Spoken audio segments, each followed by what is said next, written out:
What is going on, Notre Dame fans? We are just 3 days away from Notre Dame and Ohio State in the national championship game. I'm Mike Singer. I've got Tim Hyde with me and Mike Goolsby. They call us the Three Amigos. And when I say they, I mean you, Notre Dame fans. The Three Amigos are together. I mean, of course, we had to get together before the national championship game. Boys, how we feeling? Goolsby, how you feeling over there, bro? We talked a little bit offline. You seem pretty even keel, pretty chill. Internally, I feel the same way I did kind of going into that USC week. Folks were worried about losing that game, Indiana, Georgia, Penn State. I felt the same throughout the course of the week, processing things, doing different calculations in my head. I feel the exact same. Now, I'm sure I'll be there, Singer. I'm sure leading up to kickoff, I'll have goosebumps and a huge knot in my throat. But like currently, I don't feel, my body's just not, I'm not worried. But that's how I'm excited, but I'm not like, I feel totally normal, super tired, but excited, but like normal. Tim, what about you? Wow, that echo's terrible. Tim, what's up? What do you think?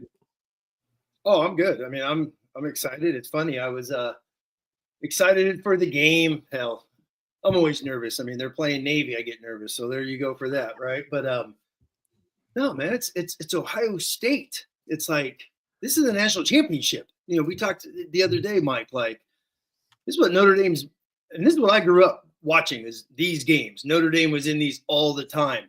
All the old timers back in the day. It's funny. I wrote up the big bowls, the New York Six, BCS, whatever the heck you want to call them. Notre Dame didn't start playing in these until 69. So from 69 to 1993, Notre Dame was 10-5 in big bowl games. They only played 15 games. They only played one team outside of the top 10. So these were commonplace back in the old days watching. And literally, I was just parking, got some snow dropping, started thinking about what to say on the show. And the first thing that popped in my mind was just be who you are. Just do your thing. Seriously, on Monday, you got, Goolsby talked about the other day when we were texting all these national analysts and everyone's saying you got to do this. And hell no, do the opposite. Be who you are. All this, well, man, you can't play man. You better drop 7 guys every play. And so we'll get into that, but I came tonight driving, I had to run some errands, and it's like, dude, just do your thing. Be who you are. Because me personally, I think Notre Dame matches up a lot of places. They got one freakazoid we'll talk about, but that's why you go to Notre Dame to compete for 60 minutes, and I think we're going to see that Monday night. I wonder if part of it, because I'm with Goolsby, like I'm just like, I'm chilling. It's like, man, just this ride. It's like, what's one more, man? Like they've done so many things this season that you did not. When I say like you didn't think they were going to do, like just from a national standpoint, like who would have thought that Notre Dame would run the table after the NIU game? Like who would have? I know some of you did, but like again, just generally speaking, like beating Georgia, beating Penn State down 10-0, like all the injuries they've overcome. It's like Ohio State, bring it on. Bring it on. And as I said, after the Georgia game, everything else from here is gravy. Obviously, winning the national championship's the goal, but it's like successful season. You get that Sugar Bowl win over the SEC champs. Like it's a big time season for Notre Dame. You do anything else from here on out, you're just kind of playing with house money. So fired up, boys. Fired up. I think to add to that, Singer, it's like, and Tim, you coach forever.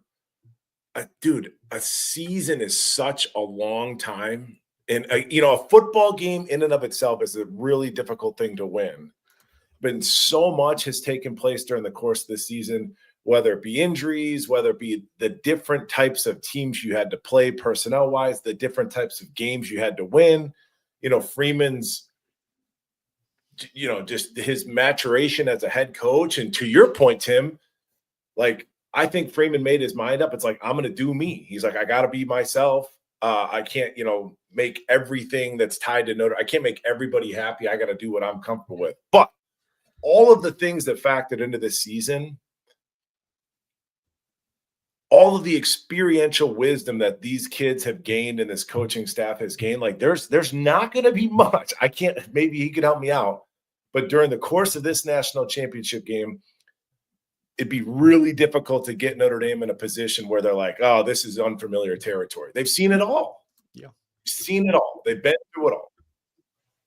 Just to jump off of that real quick is exactly. I've lost track of games. It's like, no, they're 14-1. It's like you don't even keep track of games now. You're just waking up and you're going on to the next one. So, yeah, you're right. I mean, both these teams are going into their their 16th game. So there's no magic little pill that you're going to take from the Matrix, to figure out who the hell you are in this one, man. You know who you are in this one. So that goes on both sides. Ohio State's got a front four. Enjoy trying to block them. They got freaks at wide receivers. Boom. Okay. Well, we got the best secondary in the country. Both teams have running backs. If Notre Dame had Ohio State's running backs and Ohio State had Notre Dame's running backs, no one's complaining because they got a bunch of dudes all over the place. Couple places, Ohio State's O-line is pretty average, I feel. So that's hopefully one spot that Notre Dame could jump to them. I think both sets of linebackers run around like crazy. We could sit and argue about who's got the best safety, Xavier Watts or Caleb Downs. They're both elite. They're both going to play in the NFL. But and then you got two transfer quarterbacks leading the way, man. Two guys that it's pretty cool. Will Howard, by the way, I've heard some of his interviews over the last week. That guy is sharp as a tool. He's impressive to listen to. And he said he and Riley have been buddies for like two and a half years now. They met a couple years ago. So that's been pretty cool to listen to and learn about that. But dude, it's going to be awesome. I mean, I just keep coming. I know I've texted. I was like, why can't we get TCU? Why can't we get somebody like that, right? Why can't we get Kansas State? But going back to Singer's point, a month ago, oh, we want Bama. Well, we got Georgia, right? And then we got Penn State, the old independent rivalry. And now you got Ohio State, who is, they're a Notre Dame demon. Okay. They have, I know they've only played 8 times, but it's that whole, you haven't beaten them since 1936. I just don't want to ever say that again. And that drives me nuts. Goolsby, where'd you get that hoodie? This is actually a bookstore purchase. So I think it was only $187. It was I think it was on sale for $195 at the bookstore. That's why I got it. It probably was. And people think he's joking. It probably was $195. So. Tim, what about you? Where's the hoodie from?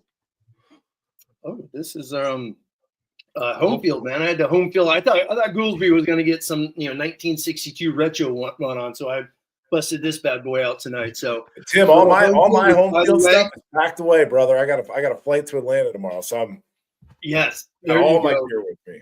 Hey, Singer, that's why I asked you for the code, man. I'm getting the Lou Holtz pullover. Are you really? Heck yeah, I'm getting the Lou Holtz pullover. You kidding me? That's sick. That's going. All right, so just quick shout out to Home Field. Not a full ad read here, but use the promo code BGI, good for 15% off your first order at Home Field.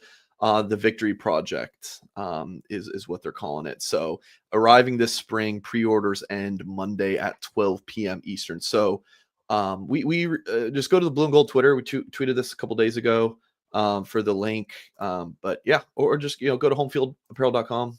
Check it out. The Notre Dame 1988 Victory sweater is what they are dubbing it. So check it out. 5 seconds. I know Goolsby said it, and you got to size up, man. You got to size up on Home Field. I have never owned a 2X in my life, and it fits snug. So I've been XL my entire life. Hey, and Notre Dame fans, if you know anyone out there that is a 3X, I'm sure you all have some friends that might be a 3X. Definitely size them up. Hopefully they have 4Xs at Home Field. So if you could think of anyone out there, Notre Dame fans. If you're at a 4X and you buy a 3X, why don't you hang dry that thing? Don't throw it in the dryer. Let it hang dry. Irish Patty with the 10, he said this team is ready for adversity. I think they embrace it and they're going to get it. Go Irish. Corey G with 5. I'm so tired of the media treating this game as the Notre Dame Bama game from a decade ago. Corey and Irish Patty Really appreciate the generous super chat. So guys, to start the show here, we've kind of talked about, oh man, like let's just embrace this moment. But now let's talk a little ball. Goolsby, I've been asking this to people. I don't think we've had a show. We had our last show Friday before the Ohio State Texas game, right? I think that sounds right. Sure. Like I said, a week before Christmas, ever since, my whole life's been a blur.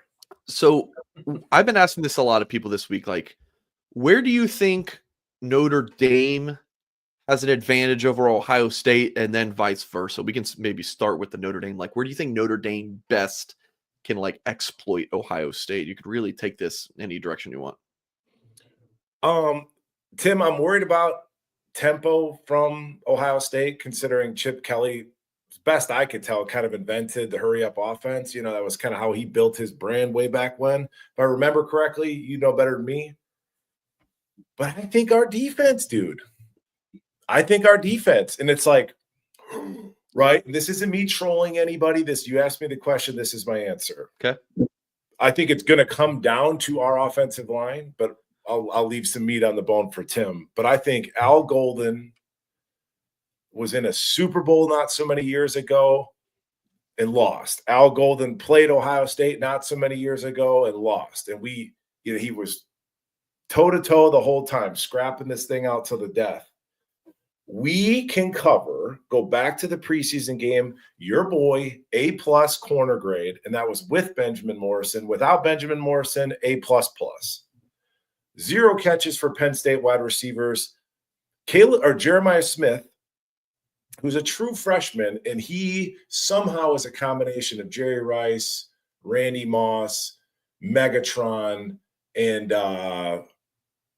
some other famous receiver. Like, he's a true freshman. Had 1 catch for 3 yards against Texas. We're coming off of a 0 catch, a freaking goose egg against Penn State. And then beyond that, it's like 20% of the time or something. Will Howard has played against man coverage, right? Because most of your teams on your schedule, they don't think they can run. They don't think they can jump and compete with these wide receivers, so they just zone it up. So this experience, what he's going to see from an Al Golden, to your point, Tim, we're gonna be us. We're gonna do what we do. He's going to see a lot of man. He's going to see a lot of pressure. Will Howard isn't a great pocket passer, not too dissimilar from a Riley Leonard. I think the edge goes to the defense. And like, again, I've been trying to tweet about this, but I don't want to get too into the freaking weeds with Ohio State people. I'm too sensitive to, like, I don't want to be in these jousting matches on Twitter. But Ohio State is being made out like they are Bama, Georgia, like that they are this unbeatable Goliath of a team, and it's just not the case. We both have great offenses. We both have good defenses. It's not the case. So when you sit there and you kind of like, as a fan, you're like, who am I listening to? Are you listening to Tim Hyde, who's been breaking down 20 hours of film a week? Like, listen to people that like actually know versus somebody that just got their notes about Notre Dame 8 days ago and they're on your big screen TV. Ohio State's beatable. The advantage to me, I really like our defense. I'm confident about our defense. Blazing down her, appreciate the big boy $50 super chat. The championship is right there. Go take it. Go Irish. It really is. It's right there. It's right there. Offense, defense, special teams, coaching. Come on, Notre Dame. You got it. Swan Dong said, Singer, go put a hoodie on to match these guys. So I got you. Got a little rowback action. Little hoodie Singer's back. Swan Dong, appreciate it. Blazing down her. You guys are awesome. Really appreciate the support all season long. God, it's been such a long season. Goolsby and I were talking about before we started recording, like, we're burnt out. Goolsby didn't say the words burned out, but I am. I was going to do a show last night. I was like, I can't. I got to recharge these batteries for just a second. But yeah, it's been incredible. So I really appreciate everyone tuning in, and we'll have a show Monday after the game. And Goolsby, we'll have to talk about our next Goolsby show after the game, whether that's Tuesday or Wednesday. Hopefully it's Sunday night and he's celebrating his ass off until Wednesday. So that's what I'm hoping on. Sunday. Because I got work. I got a work trip. Either way, the next time you see me, Singer, I'll be in a hotel room. Sounds good. Giant champagne with a giant empty champagne bottle, damn it. And then technically that should be Goolsby's last show because he always said he was done once they won a title. Right. Exactly.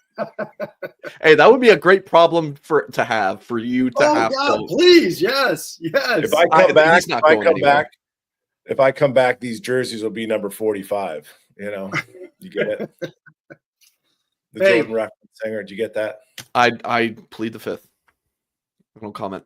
It's probably a movie quote, but hey, listen, I'm going to jump off of what Goolsby just said because, everyone exactly. Some of the national podcasts, there's a handful that I really enjoy, but they make it, like Notre Dame doesn't have a shot, but it's like, dudes, they beat freaking Georgia. I mean, that Georgia team was freakish. I mean, let's be honest. And Notre Dame found a way to win. They had the fewest yards in the history of the playoffs, 2014 to now, of a winning team. So they found a way to do it. And the same thing with Penn State. We all know. I mean, come on. Who was? God, was it Clark? Somebody yesterday from Notre Dame. Damn it, I can't think right now. No, I think it was Leonard Moore. Leonard Moore said, "Yeah, we went in at halftime and it felt like we were down 20-0." Wrong quote. He was like, "This game's over with." He said Freeman just rallied us up. He was like, "We had like no juice." We were like, "What?" That's what it felt like. It felt like it was 5 touchdowns to 0 at halftime. Like Notre Dame didn't even show up, but they got rolling. So Notre Dame is a team that's been in these, going back to NIU once again, and outside of really, I mean, Singers brought this up. Outside of Miami of Ohio, which was just sluggish, because that was obviously after Purdue, the butt kicking and prepping for Louisville. It's fine. Notre Dame has absolutely smashed everyone on their schedule. Everybody on their schedule outside of Penn State has gotten smashed. They just have. So that's obviously a mindset in that locker room. Like 2012, when they went to the title game, they had a bunch of heart attack games that got there. That's why it was such a magical run, because Notre Dame should have been 7-5 that year, and here they are 12-0. That's what it felt like that year. So, but I'm excited. Lastly, one thing no one's talking about, because it's probably true, is Riley Leonard. I just looked this up because it's been in my head. Like, Ohio State's got the number 1 defense. Statistically, Notre Dame's number 2, basically, in most categories. But Ohio State is 54th in the country in completion percentage. You can pass on these guys. Everyone has shown it. The problem is a big play. The D lines are freaks. They get a sack. All of a sudden, you're 3rd and long. But if Notre Dame could just chip a little bit, dink and dunk, which Riley is good at. Riley moves in the pocket. Seriously, Riley's got the best pocket presence in the country. So I'm not saying he's an NFL guy, but he legitimately knows how to move in the pocket, and he can find guys. So, hey, if they're 54th in the country, they're giving up a lot of completions, because they do play a lot of zone because they just trust their front 4 so much. But if Riley gets hot and you got to chase that son of a gun all over the place, he could wear you out, and you just all of a sudden you're in a 4-quarter game, and Notre Dame has battled in these 4 quarters. So that's what I'm looking at, is Riley Leonard throwing the damn football. Couple follow-up thoughts, Tim. Like last week, right, with Penn State, it felt like an icky game for Riley because of the 2 picks, but he took the most shots that I've seen. It's like, I think he and Denbrock, after that 90-yard passing performance against Georgia, like, hey, dude, it's now or never, right? Shit or get off the pot type of thing. And Riley was trying to make it go. And then the only other thing, like another thing that gives me a little bit of confidence, and Tim, maybe you feel this way because I know you watch a lot of tape, as do I. I've seen enough of Riley Leonard on film where I feel like I know the young man. Not that I know him personally, but I just his play style. You just become so familiar with his idiosyncrasies. Riley really needs somebody that he trusts in the passing game. And it's like, coming into this game, I think he's got 3 guys that he trusts to let that ball go. I don't know. Like, he'll let it go. Faison, great house off the last game, and Mitch Evans. Like, he has 3 weapons. And maybe some of that was strategic with Denbrock, and that he didn't want to showcase Faison against the Penn State, because I really feel like Faison is his kind of pet project. But it's just another reason for optimism. Riley took his shots. He's got 3 dudes he can trust none of them are world beaters like speed wise or anything like that, but it's just another reason that I'm optimistic. And the kid can do it. You've seen it. He's tried.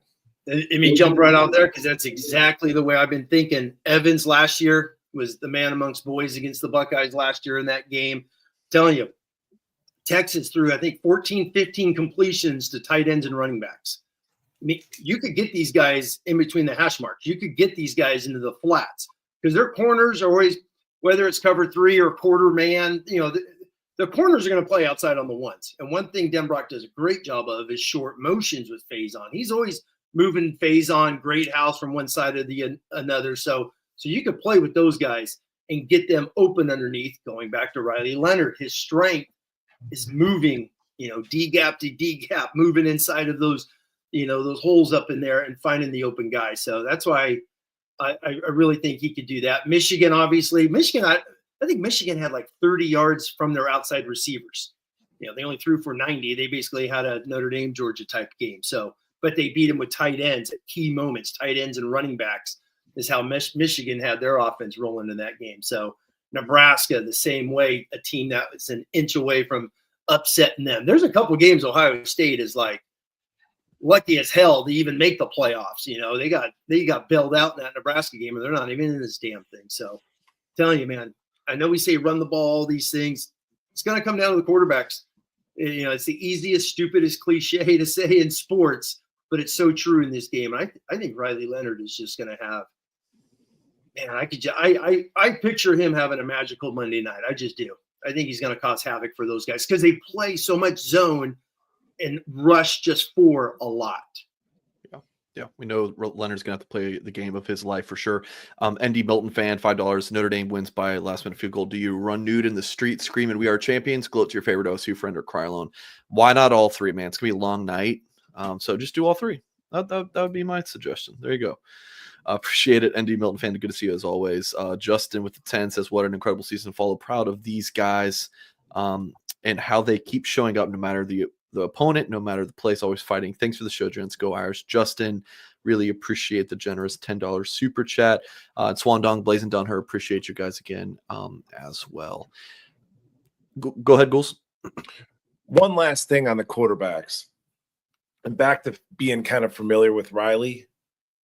Tim, if Riley doesn't like his read and it's 2nd and 10 and he takes off and runs, like, here I go. He's going to do it again on 3rd down. Not in like we can say you need to give Riley Leonard time. Riley's never really been a great pocket passer. All I could say, and like I've thought about this the last 2 days, I'm like, you have to make Riley feel safe. Like, I'm not saying he needs time, but you got to make him feel safe. How many times, Tim, in big games have we just seen him get cold cocked? Blind. I mean, Riley Leonard's taken some shots, and then we don't acknowledge that as fans, but like he's all sped up because of it because he's like, damn, that hurt. I don't want that to happen again. He gets not like a little trigger. I'm trying to choose my words carefully, but make him feel safe. I don't think he needs all the time in the world, but just you can't be getting him killed back there like has happened so often. That really affects him, as would any of us. All right, great segue to talk about the offensive line. And I'll go to Tim on this. Like, with Knapp out and Spindler, it looks like he is going to play. Someone asked earlier, Spindler healthy? I mean, healthy enough to play. I don't want to call him 100%, far from it. I believe it'll be Jagasaw at left tackle. Is that something you're happy to see? Oh, I'm excited. I mean, he's a stud. Are you kidding me? I mean, we've been talking about this guy for 2.5 years since they offered him. You first watched his film, you're like, my God, this guy's going to be in the NFL. And he showed that against Penn State. I talked about on Wednesday. The dude was a man-child on Wednesday night, or excuse me, Thursday night in the Orange Bowl. He hammered dudes. I went and rewatched some of his clips again late last night, relaxing, just like sticking his arm out, and their D tackle is not even off the ball. It's like, yeah, you're not moving. He's a stud. Now he's got to work out because he's got to block 44 and 33. And then they have a backup who's a stud. So I went on PFF, which they're pretty lenient on their grades with quarterback pressures. but their DNs, just DNs, are over 100 pressures this year. That's insane. That's a lot of pressure. Like Julian Okora in, what was it, 18 or 19, one of those years. He was in the 60s alone. So, that tells you, they're a little gracious, but still 100. That's a lot. But super excited to see Charles play, because the one thing he does, he's an athlete. He has an amazing stance. There's times against Penn State, he's so low you don't even see him. And the dude's 6'7". His athleticism, his speed, the power is freakish. And the fact that he's gotten ready so quick is awesome. And once again, we wouldn't be watching Charles Jagasaw if it wasn't for game 16. How nuts is that? So excited about that. Rocco scares the hell out of me because they took the shoulder pads off against Indiana because he couldn't walk. He gutted it out against Georgia. I don't know how he played against Georgia because those guys are monsters inside. They got flatbacks against Penn State, and he couldn't walk. So I'm like, he's going to give it a go, man. But they got Williams, who's got a first-round grade, which scares the hell out of me at Ohio State, trying to block that guy inside. So I was a little surprised, but they must feel confident enough that Charles is outside. And if Rocco can't go, they'll probably have to, they'll probably go with Sam Pendleton inside as the backup for Rocco. That's what I'm looking at. Goals. What do you think, Tim, about which would you prefer? Putting the screws to you. A 5th year in Tosh, kind of a great story, right? I mean, he's been that's his position. So give me, at scenario A, Tosh at left tackle, Jags at right guard. And yes, you're right. 6'7", you're talking about him getting in his stance. Ooh, those hips are something else, Tim. Seriously, they're unbelievable. Dude, he moves completely different than any other offensive line we have. Like, he moves completely different. But would you rather have Jags at guard, Baker at left tackle, or Jags, the poor kid's been practicing guard for 3 weeks? Like, no. Go back to left tackle. It's only the national championship game. You'll be fine. So we stick him at left tackle, and then you got a wonky. So you kind of got to, wonky left tackle. Might he miss an assignment here or there because it's a new position given the last month? Which would you prefer, A or B, Tim? It doesn't matter because we're doing what we're doing. Yeah. No, it's a great thing because you keep coming back and forth on it because, Tosh Baker with those arms, just line up a little deeper, buddy. Line up a little deeper to where you're almost in the back. You want to look like an NFL tackle because none of those guys are on the line of scrimmage. They're 8 yards deep. So, line up until the ref tells you to move up to get that extra kick step against those Buckeye DNs. So, man, it goes back and forth. But the athleticism with Charles, I just think that's what they are just like. This was our left tackle. I think they threw him at guard because Rocco was so banged up. Remember, he just started getting his feet wet. Buckner. He just started getting his feet wet during Indiana week. And I think they just threw him in there just to, see what happens. And I bet you the staff, the training staff was like, holy crap, he's a lot healthier and better than we feel, and seeing things of that nature. Rocco's a little beat up after Indiana. Throw him at guard where he practiced for those 10 days. But Charles is special. He's special. I think the staff is like, God, I'm long-winded. I'm sorry about that. But it's like his athleticism, his length as well. They're like, we'd rather have him battling outside, and we'll figure out. They could slide protect with Coogan inside to help if it's a Pendleton or Rocco who's beat up. So great question, but man, it's tough. That's a tough one. It's a tough one. I have a preference, but I'm kind of like the national championships are around the corner. I support the decision. Like, I'm not here to argue with Coach Rudolph, right? But boy, Charles Jagasaw, what an adventure, man. What an adventure. Who are the 2 best offensive linemen? That would be my thing, is Jagasaw and a limping Spindler, or Baker and Jagasaw, which, by the way, apparently it's Jogusaw. I don't know. I've been calling the kid Jagasaw for 3 years, and he's never Charles. I'll just call him Charles. I'll call him Sir Charles. How's that? But his mindset is an offensive tackle. It goes back to the spring in his interviews. They asked, what do you want? He said, I'm a tackle. Even going back a year, someone mentioned that to Joe Rudolph, and Rudolph's like, no, he's a tackle. He's a tackle. He's a tackle. That's what we're prepping him for. And then Mike Denbrock did an interview with Pete Sampson in the summer with The Athletic, and Pete asked him, who's your, who are the guys you most excited to watch this season? And he's literally in his article was like Emil Wagner and Charles. He was like, those two guys are going to be NFL offensive tackles. And then last week during prep for the Orange Bowl, where they have those little press passes, those little meets, someone interviewed him from one of the South Bend this TV station out there, and Charles is like, yeah, I'm a left tackle. They just want me to play inside right now. So his mindset is outside, and I think he's going to embrace that. Going back to one of my things I love about Notre Dame football is it's filled with high achievers, guys that achieve in the weight room, the classroom, the community, the football field. So he has a high, I spoke to him at the spring, and he said he preferred tackle. And my interpretation of that was, it's like playing, like in my world, Tim, it's like playing Sam versus playing Mike. Like Mike, there's more to see, but I got more time to read it, versus playing Sam. There's less to read, but it happens right now. Does that make sense? I felt like that's why he preferred tackle. He's like, I got a split second more to read things out versus guard, dude's on top of me right now. But if he plays tackle next year, between Wagner, Will Black, Gerby Lambert, and Jagasauce, is somebody going to play guard? I mean, it makes too much sense. But we got a whole off season to talk O-line. It's in 10 days. Good stuff, boys. Gary, It is exciting. Just real quick, it is exciting. He's a hell of a football player, man. It's just nice to have one of your most elite players back. So that's exciting. Tim, between Jack Sawyer and JT, number 44 and 33, they're both great players, right? Really, really, really in like football players, Tim. Yes. But in terms of freakazoid aliens, they're not Carter. Hell no. They're bull rushers. That's a great point. They're bigger, faster, stronger Josh Burnhams. How's that? They are bull rushers, strong against the run. They're point of attack guys. Real smart. They don't flip and turn and do 6 backflips like Carter does at Penn State. Hell no.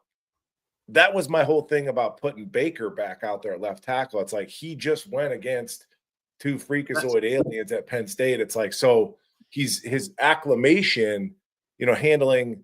I'm not worried about Baker's kick slide versus a Sawyer the way that I am versus Penn State's ends in terms of them climbing up fields. So like these are the things that I was thinking about. But no, I'm with you as well. That was the same because they're completely different ends. Even Sutton, the other guy for Penn State, he's a dip and rip edge guy too. So they're not physical, C gap, pound their nose up on your face mask type guys like the Buckeyes are. Super chat from Gary said, "Great show, guys." And in Ohio State's 2 loss, what was their weakness that we can exploit? Go Irish, Gary. Appreciate you, big boy. $20 super chat.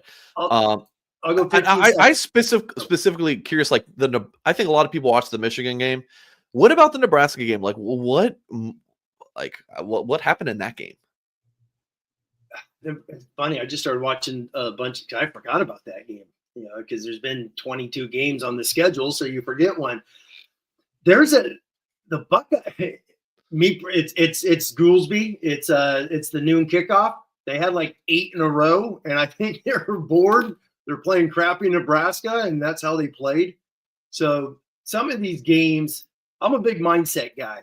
Lou Holtz always says, you got 3 to get hyped up for. The rest we'll figure out. So you do have those type of landmine games. It's at Columbus. It's at home. It's noon. We're 100 times better than these guys. It was sloppy. It was really sloppy. Real quick on Oregon, they only lost to Oregon by 1 point because Will Howard slid 1 second too late, or they kick a field goal and probably win that game. And the Buckeyes were number 2. Oregon was number 3 in that game. What kept Oregon in it is the same thing we've been talking about forever. They got wide receivers that could take a slant and run. And because I'm telling you guys, man, you could throw on Ohio State. And they got guys that can throw and catch, obviously. In Michigan, I know people want to say, well, Michigan beat them, and, we got to copy Michigan. We're built like Michigan. Once again, the mindset. Ohio State beat these guys 19 out of 20 years, I think it was, right? It was something ridiculous with Tressel and Urban Meyer. And now it's floated the opposite. It's mental with those guys. It just is. Buckeyes missed a couple field goals. They played sloppy. They got into Will Howard's mind, and you could just feel that pressure. Same thing. I mean, let's say if Indiana, right? Let's say Notre Dame was pressured in that fourth quarter. Notre Dame would have started puckering up a little bit, and just using that as an example in a tight ball game when you should win. And Ohio State's got a Michigan problem. They don't have anyone else's problem. I saw this crazy stat. Ryan Day's like 40. I could be off a couple here or there, but he's like 45-1 in the Big Ten outside of Michigan. So he doesn't have anyone's problem, but he's got a Michigan one, and that's a big one, obviously. Yeah. Goals, you have thoughts on this? I was just looking up that Ohio State Nebraska game, Tim, because I watched that. It's the only two teams I watch are the Huskers, as I live in Nebraska, and Notre Dame. So, like, just going through this, I'll try to be quick. But Ohio State rushed for 60 yards, Tim. Each of their backs, Junkins and Henderson, 10 carries apiece. Take a guess, Singer. I'll ask you. Ohio State, third down efficiency. They had 10 third downs. What was their, 4 for 10, 6 for 10? What do you think? 2? 1 for 10. Damn. So if you sit there and go, okay, it kind of reflects the Michigan game, like you kind of got to lull these guys to sleep. As I've heard a lot of people use this expression lately, like drag them out into deep water. If we can stop them from running the ball, and it's like there's a total disconnect between the talent at wide receiver and then their third down efficiency with Will Howard. So if we can get them in 3rd and 7, 3rd and 8, which is right where Al Golden wants you, now we can heat them up and cover. So if Notre Dame can play their game, then they're going to if they can stop the run like they did the second half against Penn State, then yes. Yeah. And it's interesting because our personnel, if you put KVA out there and Bowen out there, Bowen makes me nervous at times in coverage, but he will bang in the run game. Tackle to tackle, he will bang. Super physical kid. If we can get him into 3rd and long, that's right where we want to be, fellas. My thought on this is, you know how Penn State jumped out to 10-0? That wasn't a huge – it felt like a huge lead, but obviously it wasn't. If Notre Dame plays in that first half against Penn State, if they play against Ohio State like they get against Penn State, it's not going to be 10-0. I think it's going to be like 21-0, like the Ohio State-Oregon game. If this is like a 6-3 game or like a 10-3 game or something going into halftime, if it's tight, right, it's within a possession, I feel like you're confident if you're Notre Dame. Because then it's like, man, that Notre Dame intangible is going to take over like it did in the Penn State game, like it did in the Georgia game. But there is part of me that is scared. Not scared. I know everyone is going to now hate me in the comments for that. But man, if Ohio State jumps out at you like they have done, right? Texas, I think they scored. They went up 7-0 against Texas, and they rallied. But Oregon and Tennessee, man, if Ohio State jumps on you, it can just keep adding up quick. Like they will score quick, and it's like, man, can Notre Dame come back from 21-0? I don't know. So I really think it could be Ohio State big, but if it's not early, I think Notre Dame wins the game. That's my thought. Yeah, I was going to say, once again, mindset. There's so much more mental sometimes than physical. Ohio State's been told, heck, I picked Tennessee to win the damn game. So much in the country thought Tennessee was going to win it.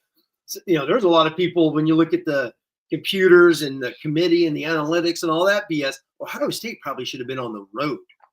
Yeah, I totally forgot because it's Ohio State, Michigan. You just assume it's a tight ball game, point spread. I had no idea. They were a 23-point favorite. How in the heck did they get a home game losing to a 23-point favorite? I knew it was the biggest loss in that rivalry since Bo Schembecker's first year. It was at 69 when he beat Woody when they were number 1 and defending national champs. Lou Holtz was the DB coach on those teams, so this is interesting.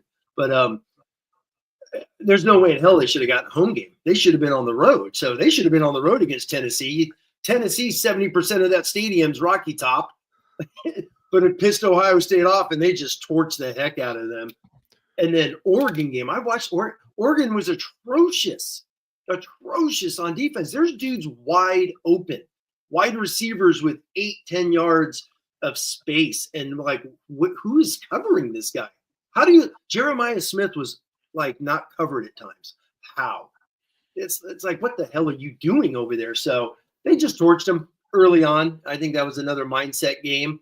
And then Texas battled it, man. The thing, going back to Singer's point, is what's crazy. I mean, they did it last year. The Buckeyes, 61-yard touchdown run in the third quarter against Notre Dame. One play drive, touchdown. You got the 70-yard screenplay. How in the hell do you let a screenplay go 70-plus yards? Because you blitz everyone and their mother and they drop 2 D tackles. Well, they're not covering Henderson.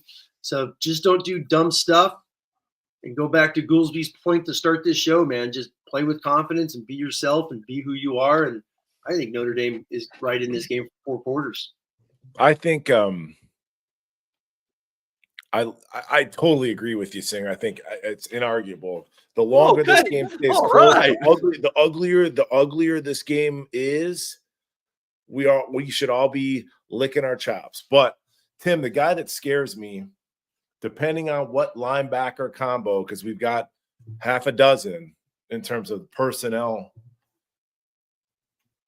But like Travion Henderson is like, because Ohio State, that's how I see it. They're kind of big, flashy, splash, electric, explosive, you name it, big play offense. Travion Henderson, both in the run game and the pass game, depending on the linebackers, and this is me, I'm kind of wink a little bit. There's certain linebackers I do not want to see in man coverage against him, and that's a chess game there. Oh, let's just be honest. I mean, Snead got picked last week against Penn State. That guy drops a ball in the end zone. That's his read. Bowen, obviously. Al Golden talked about the Georgia one. Al Golden says, absolute miscommunication. I went back and watched that. Notre Dame had 5 dudes to the field side. And Bowen's playing Mike and locked up on that guy. He was 0 help, and I don't think he knew he had that guy. So that it wouldn't have made a difference. It wouldn't have made a difference. But in the Snead one, we kept getting lined up so late, Tim. Yeah. Even their line would do that late shift. Like everything was. There was first half shit. There's a dozen. By the way, 39 plays in the first half for our defense. 39 snaps. We couldn't get off the field. 7 in the third quarter. It's a ton. But like we couldn't get like him on that play. Snead's like, I'm out here. Oh yeah, you bet. Okay, like snap. There was so much of that, but I trust Snead in coverage. No, I hear it. Route, but because you could see his eyes, you could see how he's trying to think like crazy, 100%. And then run the pick on him. That's all. That's all.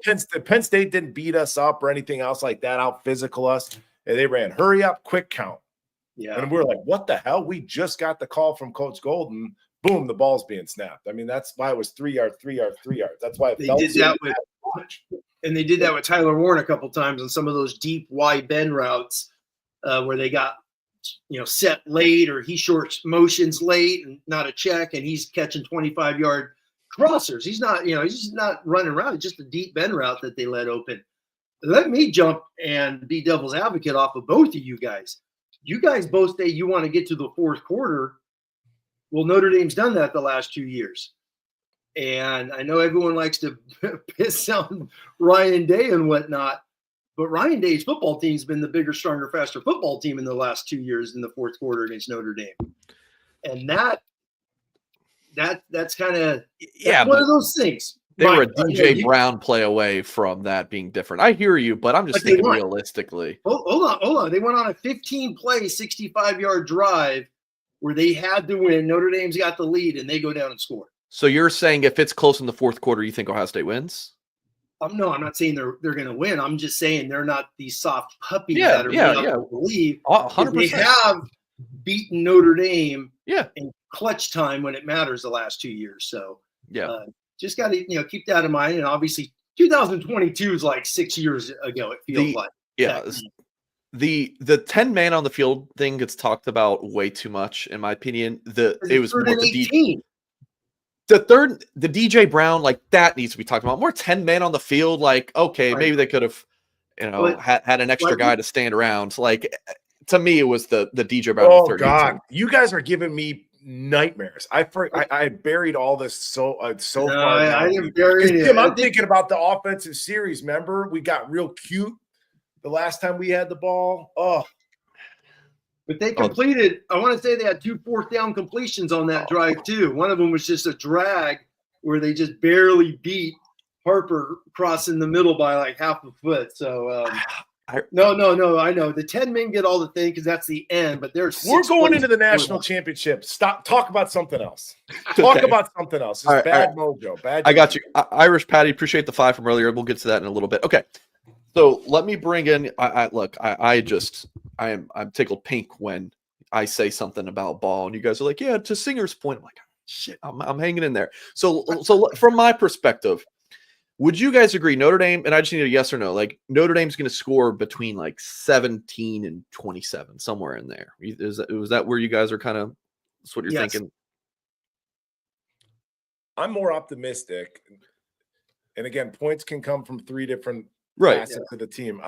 I got 28 points for the Irish. Okay. So 17 to 28. So Notre Dame's offense is, for the most part, it's going to be what we've seen all year. No, we're not. I don't think Leonard's going to go out there and throw for 300. Notre Dame's offense is going to be what it is against us. It's a really good Ohio State defense. For me, what is Notre Dame going to do defensively? Like, how is that going to look? Like the cover one robber thing. Like, how is Notre Dame going to, like Christian Gray against Emeka Egbuka or Carnell Tate, or like these kind of matchups? Notre Dame getting home. How are they going to hold up in coverage? I really want to know what you guys have to say about that. Tim? Let me just do the lineup. You got Leonard Moore you got freshman on freshman, right? In the boundary. You got stud on stud. Jeremiah Smith, he's the freshman of the year. You got Leonard Moore just won the National Freshman of the Year, Defense Player of the Year. So that is going to be a war zone. Seriously, that's just going to be combat 1-on-1 out there. Clark at nickel, hell, he could cover anybody. So he's going to be going against Emeka. I'll take that. And this is the thing the national media keeps getting wrong. Like, well, you got to play soft zone. No, hell no. That got get me fired up. It's like Clark, that dude's a warrior, man. He will run with anyone for as long as you ask him to run. So I think Notre Dame's strength is not Penn State. Penn State ran more 12 personnel this entire season than anyone in the country. They were like the 2022 Notre Dame offense with Mayer and Warren splitting out and doing 8,000 things. So they had to play 3 linebackers. They played 3 linebackers. Clark only played a dozen snaps last week. Clark's not coming off the field in this game. And then you got Christian Gray as the wild card. This is where you're like, where's Ben Morrison, damn it? So you got, but he's going against Carnell Tate, who's a stud. But I think Christian Gray could run with Carnell Tate all game long. So this is why I'm saying do your thing. For whatever reason, man, obviously I'm an old fart, but those great Florida State and Nebraska teams in the 90s and the early 2000s, Goolsby played against Nebraska 2 years in a row. And all Nebraska did was play man. That's all they did back then. They played man free, robber, rolled different safeties, jamming on guys. Florida State just kicked the crap out of teams for 15 years playing man free. So this is what Notre Dame does. This is what Al Golden is doing. Al Golden may be in the NFL on Tuesday. So they're not changing the entire defense. Can they get home? Can they pressure on Mike? Well, he may be, he may be doing an interview on Tuesday, but we'll worry about that later. So can they pressure him, right? Like the DBs can. I mean, they're not going to be able to cover for 5 seconds. Like, can they get home? I don't think. Talked about it for a month now. The marriage between pressure and man coverage, right? They go together. Go together, man. They go together. And the beauty about Golden's scheme, you don't necessarily have to get home. You just got to make the guy uncomfortable. Yes. And that's, so like, was it Penn State? KBA gets Al around the run. He just throws it out of bounds. That's in Golden's mind. That's as good of a sack. Yes. And then how could you? I'm never going to be the guy with a whiteboard drawing up plays. But there's a ton of things you can do. Tim, when I used to try to teach kids coverage, I'd always talk about a bike chain, especially like a 21 speed bike. You got your big gears in the front and you have the chain derailleur. Everything rolls together.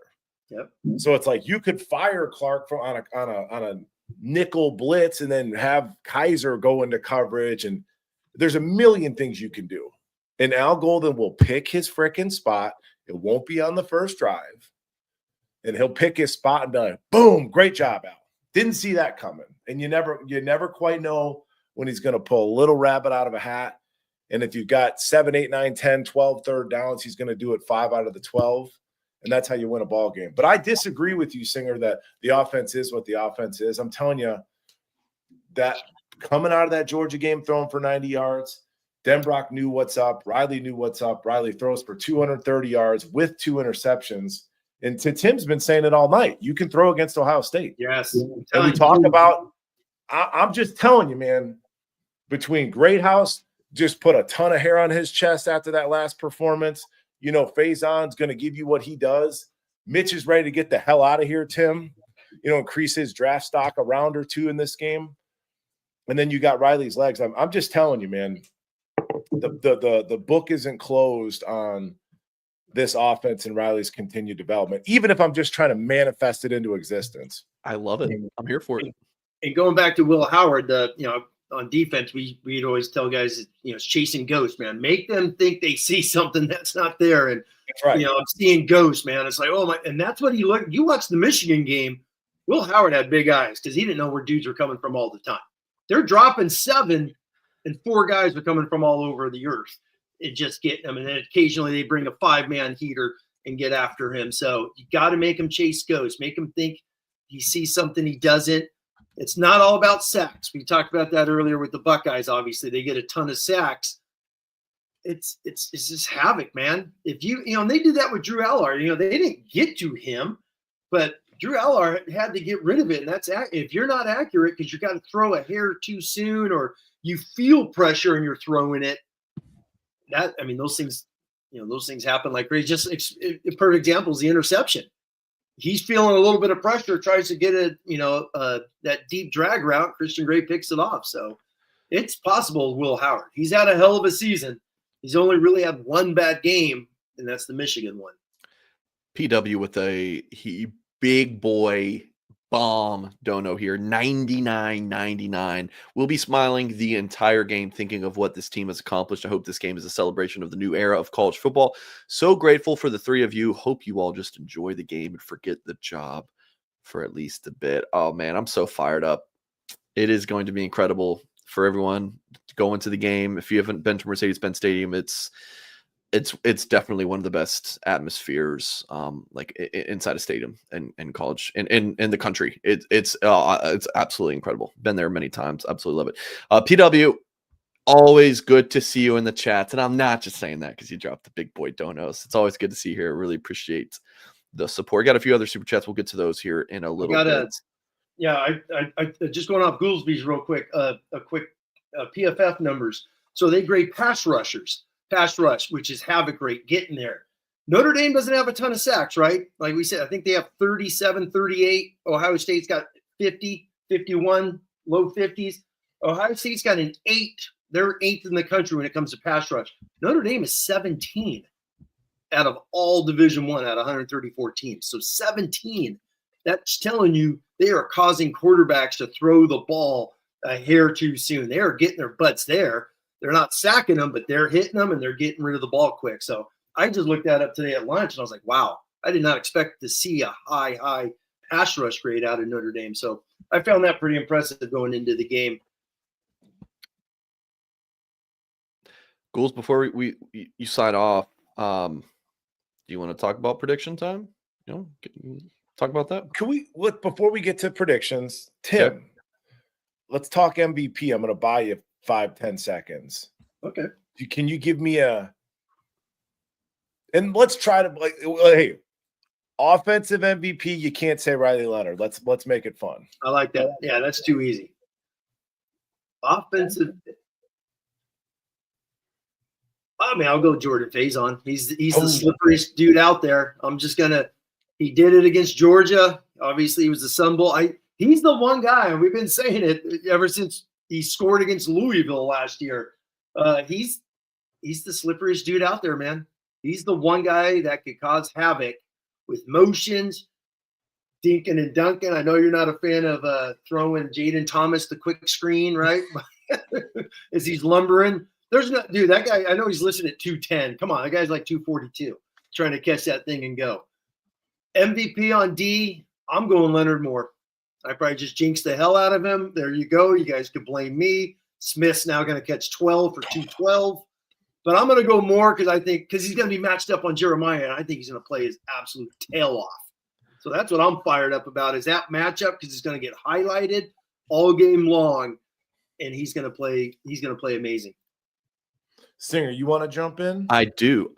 I would say Jog you saw, but he would never get it. An offensive lineman's never going to get it. I think Jogasaw might be the best offensive player for Notre Dame if we're not going to be able to give it to Riley.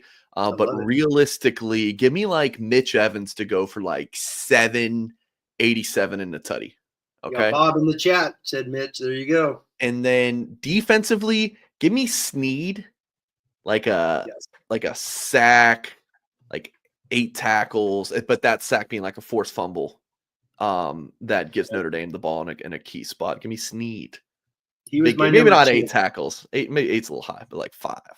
I'm loving Sneed, man. That guy, he was a lost soul as a freshman. Obviously, the hype overtakes him. Makes a bunch of tackles in the snow game against BC, and every time that guy takes the field, he caused the interception for Christian Gray with that pressure. Mm-hmm. It's him. That's going back to the pass rush grade. It's not a sack, but he's getting he's getting knocked down. So I like that one with Sneed. And it's so funny because he was kind of a rover, kind of a delayed blitzer on that, yep. Tim. And he was hanging around. He walked up to that guard and was like, hell of a game, huh? And then went right by him. It's like he was almost having a conversation with he's like, whoa.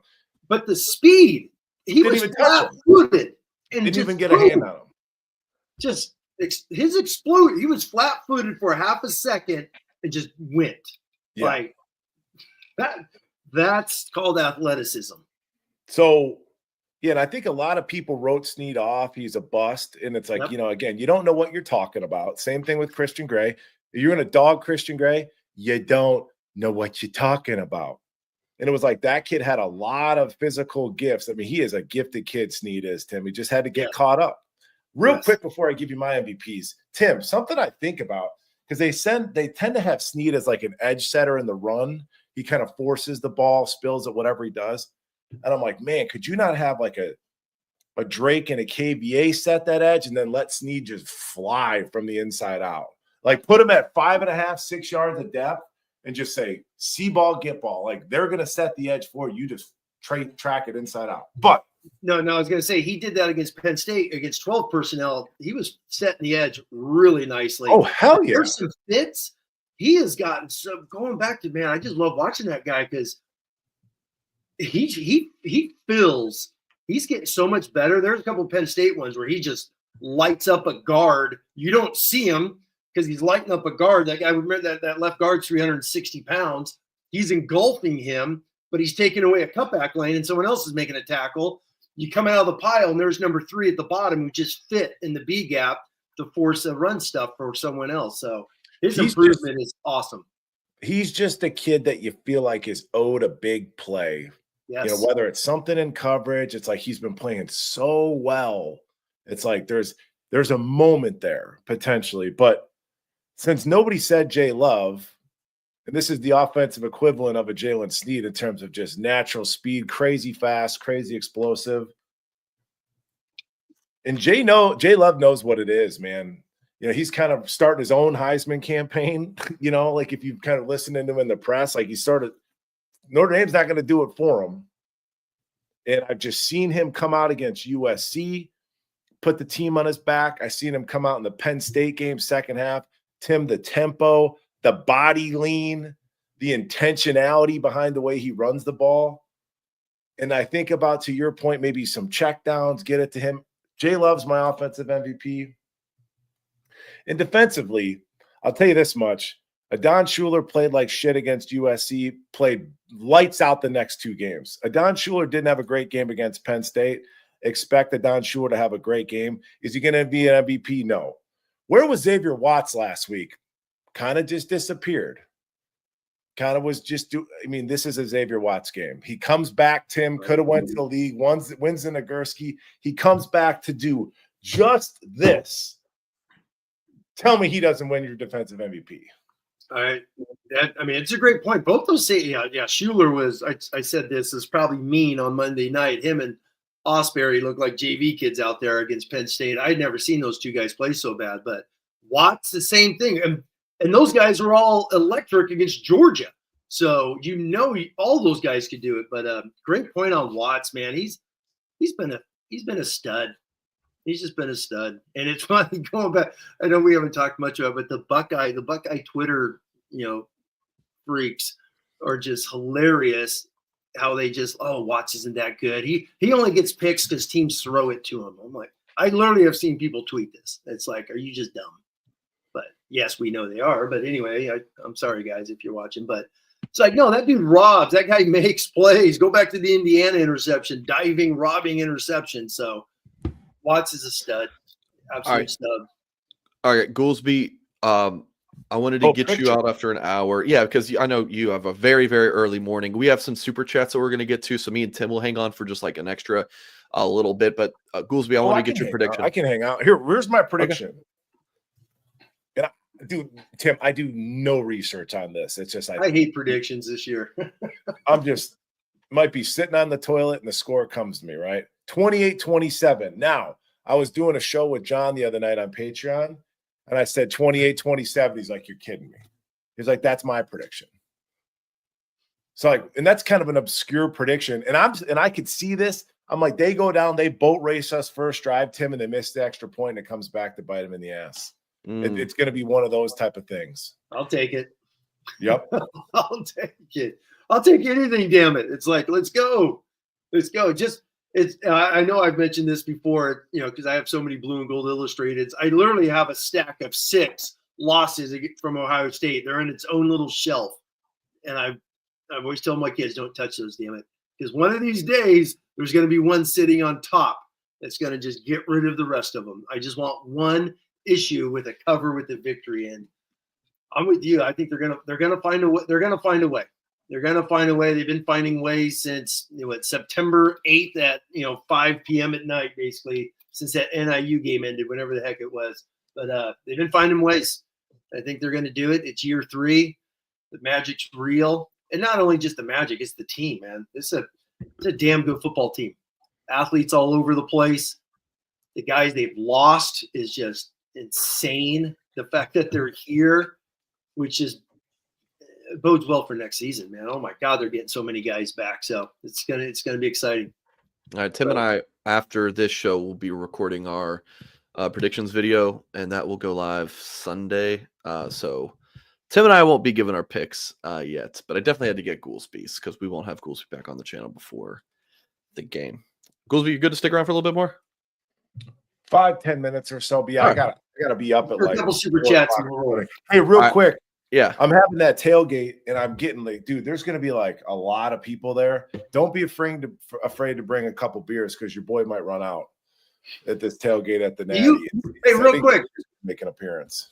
Hey, real quick, because I know you posted stuff. Do you have to buy a lot ahead of time, or is it just first come first serve? It's a lot. Tim. Hey, the Coliseum. Hey, I've been to the Coliseum and the Rose Bowl a billion times. You just show up.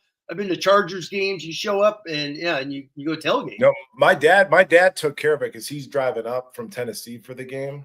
So yeah, he took care of it, got the spot in the lot. We are absolutely going to run out of beer. From the looks of it, if everybody that shows. So don't be afraid to. I'll be there. Yeah, Stinger, I'll be there. So. Okay. Irish Patty said, "Who's it? Damn it, Tim. What, Tim? Are you at the Angeli tailgate, or which one are you going to? I'm going to your mom's. Going to your mom's, Tim. No. Yeah. The Angelis are they're yeah. Took the words out of my mouth, Tim. Irish Patty, $5. Who is a dark horse defender against the Buckeyes? KVA. I'll go with Schuler. I'll go with the bounce back game for Schuler. I'll go with Don Schuler. Irish Patty, appreciate you. Isaac Myers, Goolsby, as a player, is there any mental benefit in the fact that a lot of our guys have seen their guys the last 2 years? No, absolutely. I mean, it's really difficult to beat the same team twice, much less 3 times. coming into halftime, you probably all heard the Penn State halftime. You all heard Freeman, "Hey guys, we've been here before. We're down 7. This is a fight. Let's go out there and fight." It's like they had Ohio State on the ropes last year. Get that bad taste out. Or was it the year before? It's all running together. Haven't slept in weeks. It's like, get that taste out of their mouth. I don't think there's a real big intimidation factor. Some of their best players, Tim, Caleb Downs, true freshman. Jeremiah Smith, true freshman. This is the freaking national championship. So it's like, I mean, you're relying on 2 true freshmen to be like your premier players. And believe me, we got enough on our own end, at least on the defensive side of the ball with Nat being out. But yeah, I think it's a huge mental advantage. And you're looking for any advantage you can get. And my 15-second singer is the mental benefit is going to be those extra few days. They got to play ahead of time. Mm-hmm. They lost 2 days, and they were definitely tired, and they had to get motivated. But I think the mental edge is those extra rest hanging out in South Bend, and I know they flew down today, so I think that's going to be one of the keys. Did they have class this week or not? Oh, there's no school, right? I mean, it started back the 13th, but I don't know. I don't know what that looked like. Caleb Downs a sophomore, by the way. Played at Bama last year. Yeah, I definitely. I'm a Notre Dame fan. Sorry. Just One Indie Gal, 1988. I always love Just One Indie Gal's very thoughtful super chats. 1988. She says, "Why not us? Why not now? We believe." I think all three of us believe.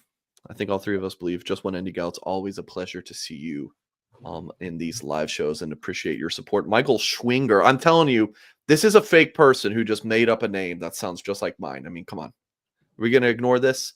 $20. Singer, if I landed ATL at 6:30, can I make the 7:30 p.m. start? No. If you land at 6:30, you're not getting out of the airport until what, like 6:50? He said he was coming to the tailgate. What's up? What gives? I mean, that's, dude, 20 minutes out the door. I mean, that's like all right, moving on. $20 super chat. Huge Just gotta say, yeah, very, very slim chance, but I'm pulling for you, Michael, and appreciate the support. As always. PW, again, appreciate the big boy, $100 blazing down her 50. Love this as well. Just one last thing from Herrick earlier. I feel like we don't talk about the refs a whole lot before a game. We talk about it after. He said, "Do the refs let them play?" I mean, we don't know the answer to that, but curious, the last thing before we sign off, like what you guys think about the refereeing impact, like what you think we might see from the refs. Yep. Real quick, Goolsby. The only thing I know about this crew, it's been written about, is this crew has thrown more defensive holdings than any other crew out there. So, and they've done a handful of playoff games, and I think they're from the ACC. So this crew calls a lot of defensive holdings. And number 1 for Ohio State, that corner holds every other play. And in between, all that guy does it. He's the Ole Miss transfer, played last year. Got a couple against Notre Dame's. And I know we love Notre Dame's DBs, but those dudes grab, man. Those guys grab and tug as good as anyone. Mike Mickens has like clinics on how to grab. So just that's the only thing I know about this crew. Is it ACC or SEC? It's SEC? ACC. I thought I saw someone said ACC. I read about it earlier in the week is all. No, I mean, the refs worry me because, SEC. I'm sorry? SEC crew. I think that's good news. I don't know, dude. I mean, again, to dust this off, I just feel like the powers that be in college football don't want to see Notre Dame shine, whether it's the conservative nature of the school, whether it's the NBC contract, the independents, whatever. Like, we are such an outlier in so many ways to modern college football. Officiating it concerns me. It does. I mean, I can't recall the last time that we were ever really done any favors. So it's just something, I guess, to pray about. I don't know. All right. Well, I'm signing off, Singer. All right, Goolsby. We appreciate you, brother. Safe travel tomorrow. I'll see you on Monday. Yep. Text me. All right. We'll do. All right. So that is going to sign us off. So let's see. Today's Friday. Saturday, there is press conference stuff in the morning and then practice availability, believe it or not. So the media will get to see some stretching and some, guys walking around and So our guys in Atlanta will have video of the practice, and Jack and Tyler will talk about it after. So we'll have that video up on our Blue and Gold YouTube channel. Sunday, Tim and I will have that our preview and prediction video, and then Monday night, Tim, I haven't talked to you about it, but I assume we'll be doing a post game show with me. I'm just gonna safely assume that. Yeah, and I hope I'm 5 minutes late again. It's because I'm catching my breath. So let's go from there. Yeah, Tim's texting me. When are we going live? Tim, right now, damn it. Beaston, $5 super chat here at the buzzer. Payback for 23. Freeman is replaying last year's game to get our boys fired up. OSU fans think the game is won. Goolsby for president, 24 national champs. Goolsby by a million, or excuse me, Goolsby by a million. Notre Dame by a million, folks, right? That's right. From y'all's lips to God's ears. All right, folks. Love the energy. Great show tonight. We're going to sign off there. Hit the thumbs up if you haven't done so yet. Patreon link in Goolsby's Twitter. If you want more Mike Goolsby, head over to blueandgold.com. $1 for 7 days to subscribe to all the premium content, all the recruiting coverage, message board, all that good stuff. All the articles leading up to the game, after the game. Find it over at blueandgold.com. Again, folks, please hit the thumbs up. And as always, we will catch you guys next time.